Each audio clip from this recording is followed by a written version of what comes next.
The TP Club. "I think it's going to rain for 40 days and 40 nights, said Stink. Judy was hanging blankets from her top bunk to make a rainforest canopy over her bottom bunk. When that was done, she set Jaws on the top bunk for a jungly effect. Who needed a two-toed sloth? She climbed in and spread out her me collage. Mouse climbed in after her. "Don't get hair on my collage," Judy warned her. Stink stuck his head through the blankets. "Who's that with hair sticking all out?" he asked, pointing to her collage. "That's me in a bad mood on the first day of school." "Where's me? Don't they need to know about brothers?" "You mean fathers?" asked Judy. She pointed to some dirt glued in the lower left-hand corner. "I'm dirt?" asked Stink. Judy cracked up. "That's for selling moon dust," said Judy.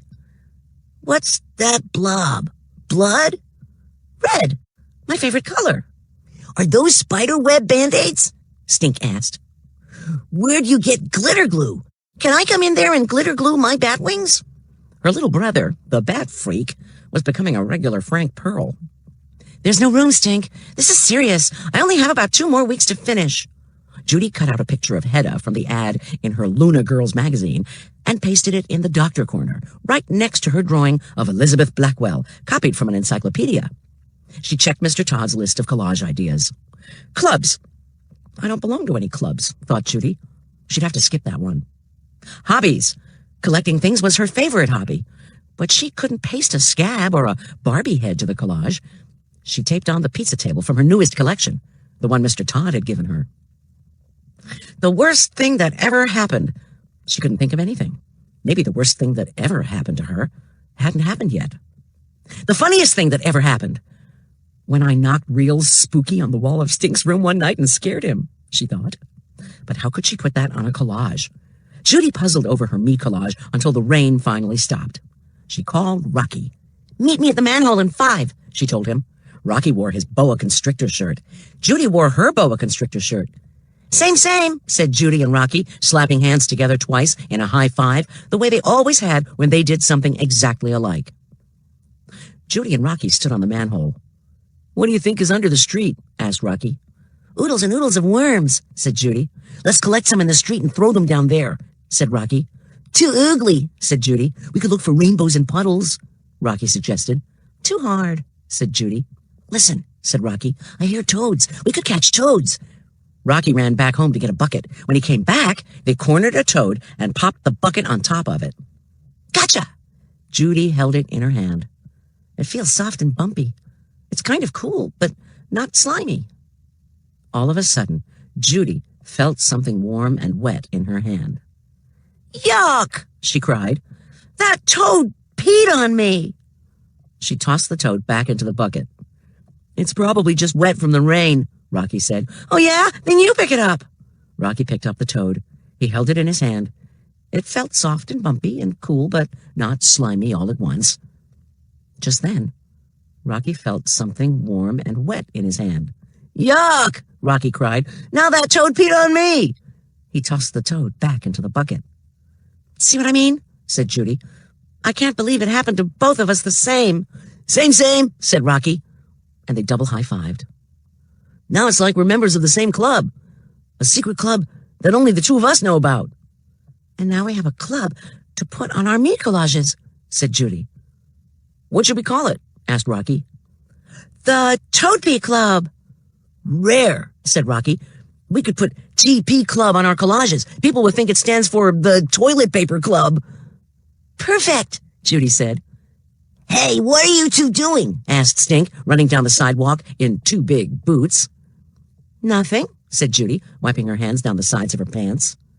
"Yes, you are," said Stink. "I can tell by your caterpillar eyebrow." "What caterpillar eyebrow?" "Your eyebrows make a fuzzy caterpillar when you don't want to tell me something." Judy Moody never knew she had caterpillar eyebrows before. "Yeah, a stinging caterpillar," said Judy. "We're starting a club," said Rocky. "A secret club," Judy said quickly. "I like secrets," said Stink. "I want to be in the club." "You can't just be in the club," said Judy. "Something has to happen to you." "I want the thing to happen to me, too." "No, you don't," said Judy. "It's yucky," Rocky said. "What?" asked Stink. Never mind, said Judy. You have to pick up that toad, Rocky told Stink. This is a trick, isn't it? Asked Stink, to get me to pick up a slimy, bumpy old toad. That's right, said Judy. Stink picked up the toad anyway. Hey, it feels interesting, like a pickle. I never picked up a toad before, said Stink. Now can I be in the club? No, said Judy. I can't believe it's not slimy, said Stink. Just wait, said Rocky. I'm not going to get warts or anything, am I? Do you feel anything? Asked Rocky. No, said Stink. Oh, well, said Judy. Put the toad back. There, see? You can't be in the club. Stink started to cry. But I picked up the toad, and I want to be in the club. Don't cry, said Judy. Trust me, Stink, you don't want to be in this club. Just then, Stink's eyes opened very wide. There was something warm and wet on his hand. Judy, Moody, and Rocky fell down laughing. Am I in the club yet? Asked Stink. Yes, yes, yes, said Judy and Rocky. The Toad Pea Club. Yippee! Cried Stink. I'm in the Toad Pea Club. The worst thing ever. D-Day, Doomsday, Dumb Day, Saturday, the day of Frank Eats Paste Pearl's birthday party. I'd rather eat 10 jars of paste myself than go to that party, Judy thought. For 3 whole weeks, she had kept the hand-delivered by Frank Pearl birthday invitation hidden inside the bottom of her tippet game, where Mom and Dad, who hated tippet, would never find it. Then, today, the very day of the party, it happened. Dad found out.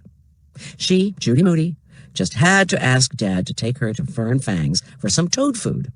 She just happened to be looking at a tadpole kit with real live frog eggs. Watch tadpoles turn into frogs, see tails shrink, feet grow, legs form, hoping to talk Dad into buying it for her, when another kit just like it bumped into her. Holding the kit was Frank's mom. Judy, Frank's mom said, isn't that funny? It looks like we had the same idea for Frank's present. I thought he'd love watching a tadpole turn into a frog. I was about to buy him the same kit. I wasn't... you were? Frank's really looking forward to seeing you at his party. Party? Dad's ears perked up. Whose party? Frank's, said his mom. I'm Mrs. Pearl, Frank's mom. Nice to meet you, said Dad. Very nice to meet you, said Mrs. Pearl. And Judy, I'll see you this afternoon. Bye for now. Mrs. Pearl put the tadpole kit she was holding back on the shelf. Frank loves reptiles, she said. Amphibians, thought Judy. Judy, why didn't you just say you needed to come here to get your friend a birthday present? Did I know you had a party to go to today? Dad asked. No. In the car, Judy tried to convince her dad that there would be kids at the party making rude body noises and calling each other animal breath names. You'll have fun. You know, Frank Pearl eats paste, said Judy. Look, you've already got the tadpole kit, Dad said. I was kind of sort of hoping I could keep it, but Mrs. Pearl put hers back when she saw yours. At least take it over, Judy. Do I have to wrap it? Asked Judy. From the look on his face, she knew the answer. Judy Moody wrapped the too good for a paste eater present in boring newspaper, not the comics.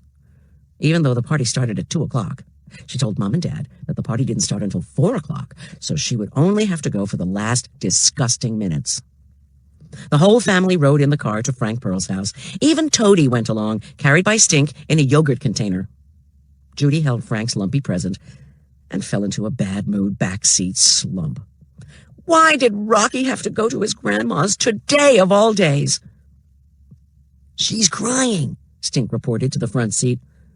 I'm not, she said, back with her best troll eyes ever. Wait here, Judy told her family when they got to Frank's house. Go ahead, have fun, Dad said. We'll be back for you in half an hour. 40 minutes tops. We're only going to the supermarket, said Mom.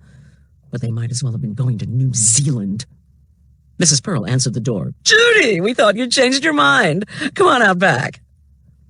Frank, Judy's here, honey, Mrs. Pearl called out to the backyard. Judy looked around the yard. All she could see were boys. Boys hurling icing insects at each other, and boys mixing chocolate cake with ketchup, and boys conducting an experiment with Kool-Aid and a grasshopper. Where are the other kids? Asked Judy. Everybody's here, honey. Frank's little sister Maggie went off to a friend's. I think you know all the boys from school, and there's Adrian and Sandy from next door. Sandy was a boy. So was Adrian. That Frank Pearl had tricked her. The girls next door were boys. Gee, Judy Moody was definitely the one and only girl, alone, at Frank Pearl's old boy except her birthday party. Judy wanted to climb right up Frank Pearl's tire swing rope and howl like a rainforest monkey. Instead, she asked, "Do you have a bathroom?" Judy decided to stay in the Pearls' bathroom forever, or at least until her parents came back from New Zealand. Frank Pearl's all-boy party had to be the worst thing that ever happened to her. Judy looked for something to do. Uncapping an eyebrow pencil, she drew some sharp new teeth on her faded first day of school shark t-shirt. Rare. Knock, knock.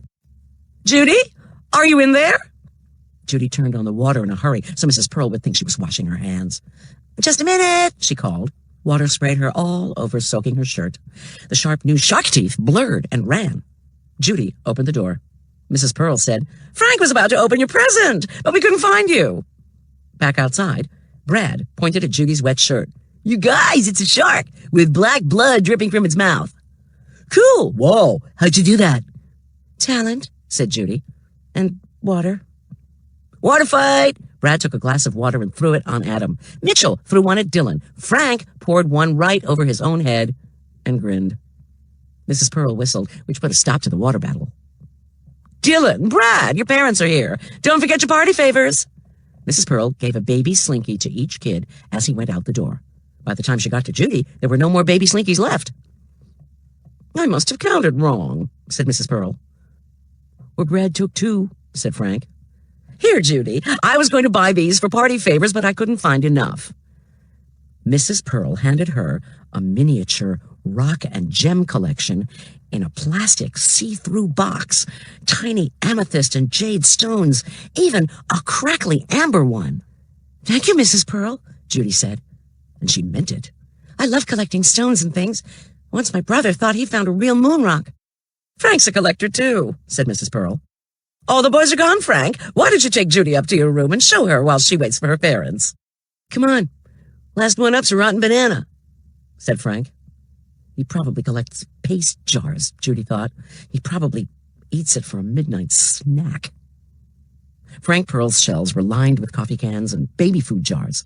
Each one was filled with marbles, rubber bugs, erasers, something. Judy couldn't help asking, "Do you have any baseball erasers?" "I have 10, said Frank. "I got them free when Real Oriole came to the library."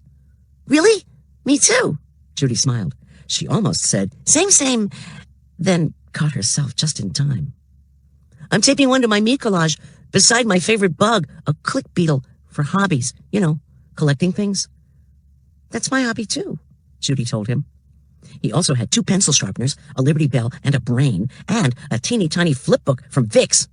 Frank Pearl showed her his buffalo nickel, which he kept in a double-locked piggy bank. "It's not really a collection yet because there's only one." "That's okay," said Judy. Frank also had a killer comic book collection with really old ones like The Green Hornet, Richie Rich, and Captain Marvel. To top it off, he even had a miniature soap collection with fancy hotel names on the wrappers. Judy forgot all about wanting to leave. "What's that?" she asked. "A pitcher plant. It catches insects. They think it's a flower, so they land on it. Then they fall down this tube, and the plant eats them." "Rare," said Judy. "I have a Venus flytrap named Jaws." "I know," said Frank. "That was funny when you brought it to school, how it ate that hamburger and stunk up your backpack and everything." "Frank, Judy, the Moody's are here." "I guess I gotta go," Judy told Frank. "Well, thanks for the tadpole kit," Frank said, twisting a leg of the rubber click beetle from his collection. "Hey, do you really eat paste?" asked Judy. "I tasted it one time, for a dare." "Rare," Judy said.